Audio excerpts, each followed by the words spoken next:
Bonjour à toutes et à tous et bienvenue sur Bref Real. Aujourd'hui, match en retard entre le Real et Elche. Et oui, il y a une grosse différence de niveau entre les deux équipes. Et oui, c'est les deux opposés dans le championnat.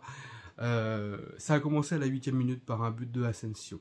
Un but de Asensio où Asensio a slalomé dans la défense de Elche pour pouvoir marquer son but tranquillement. Il n'y avait pas vraiment d'opposition parce que tout le monde se regardait, tous les défenseurs essayaient de... Ils n'étaient pas vraiment agressifs sur le porteur du ballon, quoi. Donc du coup, il laissait vraiment les gens rentrer et faire ce qu'ils voulaient. Donc Asensio a marqué tranquillement. Il y a eu 2 pénaltys extrêmement bien tirés après par Karim Benzema. Donc ça faisait 2 buts de Karim Benzema, un doublé. Et en fin de match, un tir en entrée de surface de Modric qui a vu son tir rentrer dans les filets pour le 4e. Il y a eu une telle différence, mais il fallait aussi se dire, bon, c'est comme un peu les matchs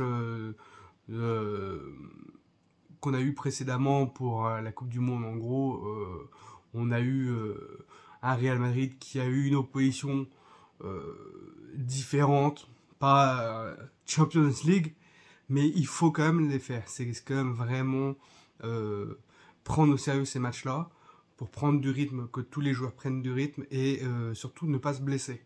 On a vu, comme pour la Coupe du Monde des clubs, un Real très appliqué, très concentré. Et c'est des matchs qui font gagner de l'expérience et qui sont quand même très importants pour le moral, pour le bien du groupe. La Coupe du Monde des clubs a ramené un trophée hyper important pour le groupe, pour le Real Madrid. Ça évite la saison blanche, mais c'est aussi ô combien important parce qu'on sait qu'il est très dur à aller chercher et très rare la Coupe du Monde des clubs parce qu'il faut avoir gagné la Champions League avant. Donc du coup, ça demande beaucoup de ressources et après, il faut aller au bout et c'est pas facile. Là, c'est aussi des petites équipes qui peuvent nous faire avoir des blessés et tout, mais ça nous permet d'avoir de nouveaux joueurs, de faire tourner, comme on a vu Vinicius sur le banc, on a vu Courtois sur le banc et tout, c'est pareil.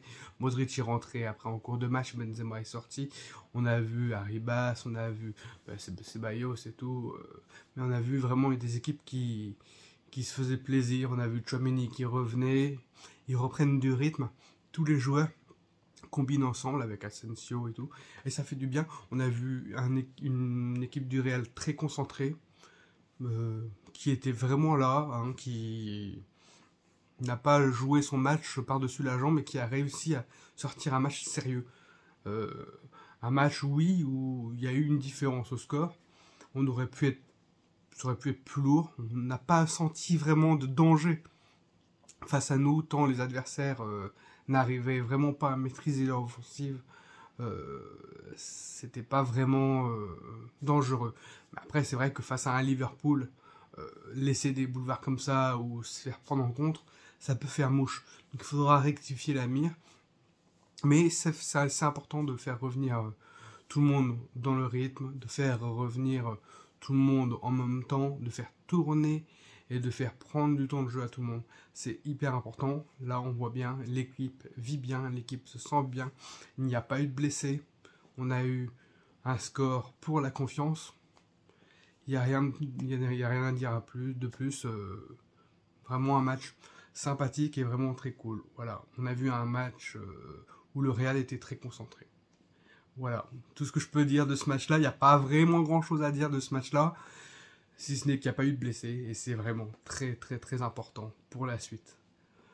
Pfiou!